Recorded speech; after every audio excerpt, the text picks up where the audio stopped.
తొలిపలకు ఛానల్కు స్వాగతం. నేను లాలిత్య. నేటి ముఖ్యాంశాలు చూద్దాం. బెంగాల్లో మహా జంగిల్ రాజ్కు శిక్ష పడాలి. బిష్ణుపూర్ సభలో మోదీ ఘాటు విమర్శలు.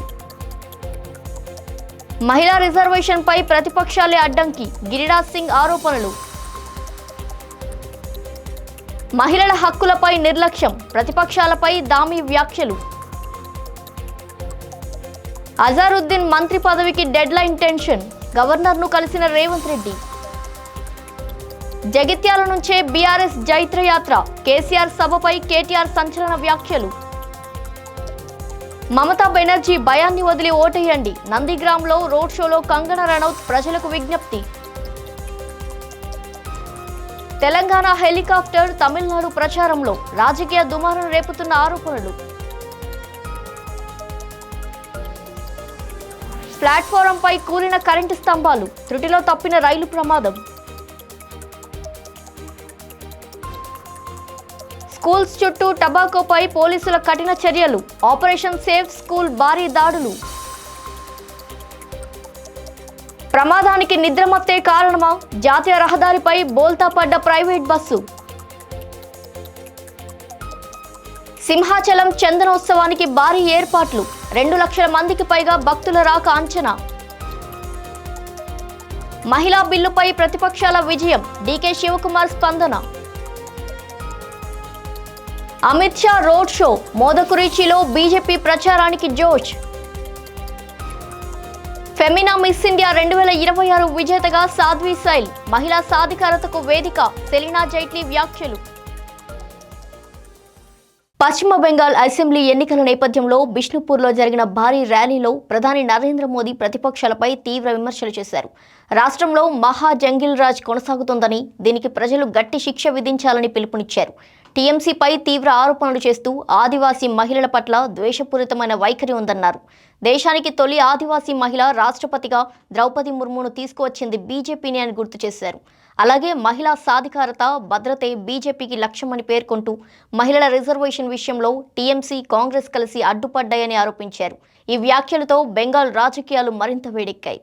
మహిళల రిజర్వేషన్ బిల్లుపై కేంద్ర మంత్రి గిరిరాజ్ సింగ్ ప్రతిపక్షాలపై తీవ్ర విమర్శలు గుప్పించారు. కాంగ్రెస్ సహా ఇండియా కూటమి దశాబ్దాల పాటు మహిళలకు రిజర్వేషన్ ఇవ్వకుండా అడ్డుకుందని ఆరోపించారు.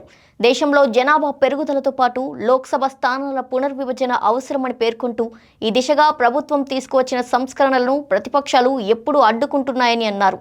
ఈసారి రాజ్యాంగ సవరణకు తగిన సంఖ్యలో ఓట్లు లభించకపోవడంతో బిల్లు ఆమోదం పొందలేదని తెలిపారు. ఇకపై దేశ మహిళలు ప్రతిపక్షాలను ప్రశ్నిస్తారని, వారి అసలు వైఖరి బయటపడిందని గిరిరాజ్ సింగ్ వ్యాఖ్యానించారు. హరిద్వార్లో ఉత్తరాఖండ్ ముఖ్యమంత్రి పుష్కర్ సింగ్ ధామీ మహిళల రిజర్వేషన్ బిల్లుపై స్పందిస్తూ ప్రతిపక్షాలపై తీవ్ర విమర్శలు చేశారు. స్వాతంత్ర్యం తర్వాత దశాబ్దాల పాటు అధికారంలో ఉన్నవారు మహిళల హక్కుల కోసం ఏమీ చేయలేదని ఆరోపించారు. మహిళల సాధికారతకు అడ్డంకిగా నిలిచిన వారి వైఖరి ఇప్పుడు దేశానికి బహిర్గతమైందని పేర్కొన్నారు. లోక్సభలో మహిళల రిజర్వేషన్ బిల్లు ఆమోదం పొందకపోవడం నేపథ్యంలో ఆయన చేసిన ఈ వ్యాఖ్యలు ప్రస్తుతం రాజకీయ దుమారానికి దారితీశాయి. తెలంగాణ రాజకీయాల్లో ఆసక్తికర పరిణామం చోటు చేసుకుంది. ముఖ్యమంత్రి రేవంత్ రెడ్డి ఈరోజు గవర్నర్ శివప్రతాప్ శుక్లాను లోక్ భవన్లో కలిశారు. ఈ భేటీలో గవర్నర్ కోటా ఎమ్మెల్సీ నామినేషన్లపై కీలక చర్చ జరిగినట్టు సమాచారం. ముఖ్యంగా మంత్రి మొహమ్మద్ అజారుద్దీన్ భవిష్యత్తు ఈ ఫైల్పై ఆధారపడింది. రాజ్యాంగ నిబంధనల ప్రకారం మంత్రిగా బాధ్యతలు చేపట్టిన 6 నెలల్లోపు చట్టసభ సభ్యుడిగా ఎన్నిక కావాల్సి ఉండగా ఈ నెల 30తో అజారుద్దీన్కు గడువు ముగియనుంది. గవర్నర్ ఆమోదంతో ఎమ్మెల్సీగా నియామకం జరిగితేనే ఆయన మంత్రి పదవిలో కొనసాగగలరు. జగిత్యాలలో ఏప్రిల్ 20న జరగనున్న బీఆర్ఎస్ ప్రజా ఆశీర్వాద సభపై ఆ పార్టీ వర్కింగ్ ప్రెసిడెంట్ కేటీఆర్ కీలక వ్యాఖ్యలు చేశారు. సభ ప్రాంగణాన్ని పరిశీలించిన అనంతరం ఆయన మాట్లాడుతూ జగిత్యాల నుంచే బీఆర్ఎస్ జైత్రయాత్ర మళ్లీ ప్రారంభమవుతుందని ధీమా వ్యక్తం చేశారు.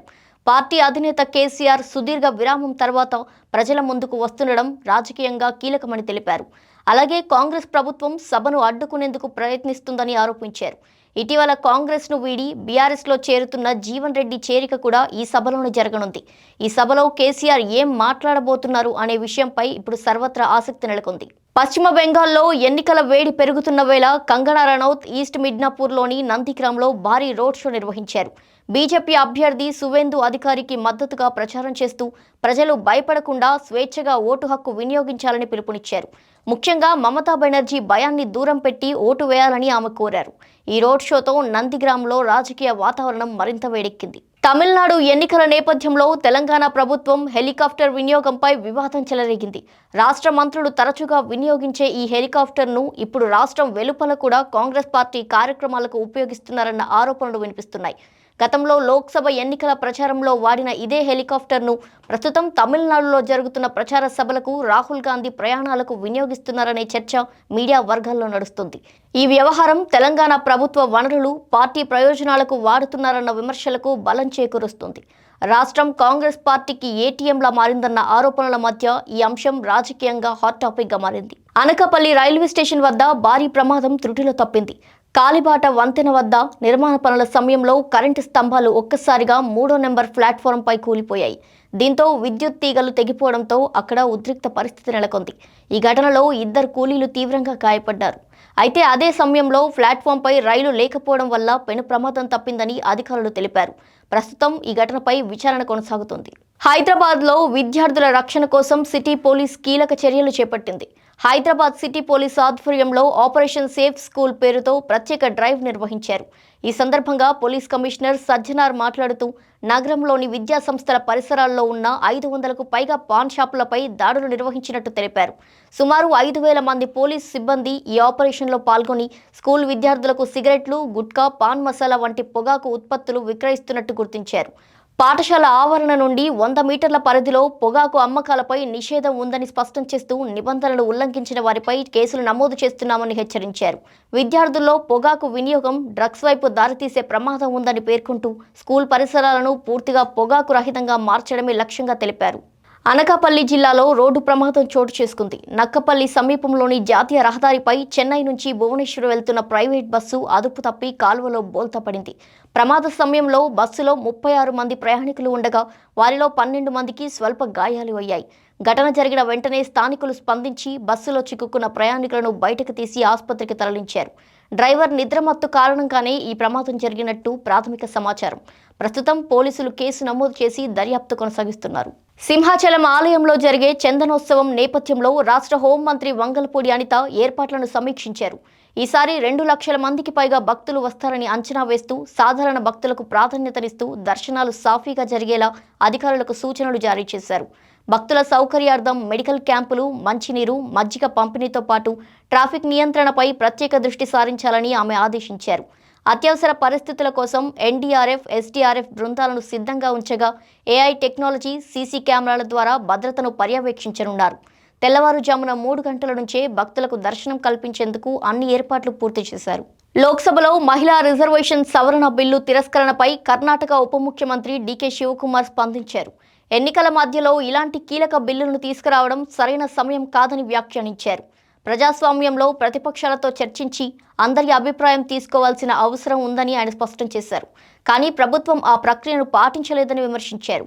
ఈ నేపథ్యంలో ప్రతిపక్షాలు సమర్థవంతంగా పోరాడాయని, ఇది ఇండియా కూటమి విజయమని అభివర్ణిస్తూ అన్ని ప్రతిపక్ష ఎంపీలకు అభినందనలు తెలిపారు.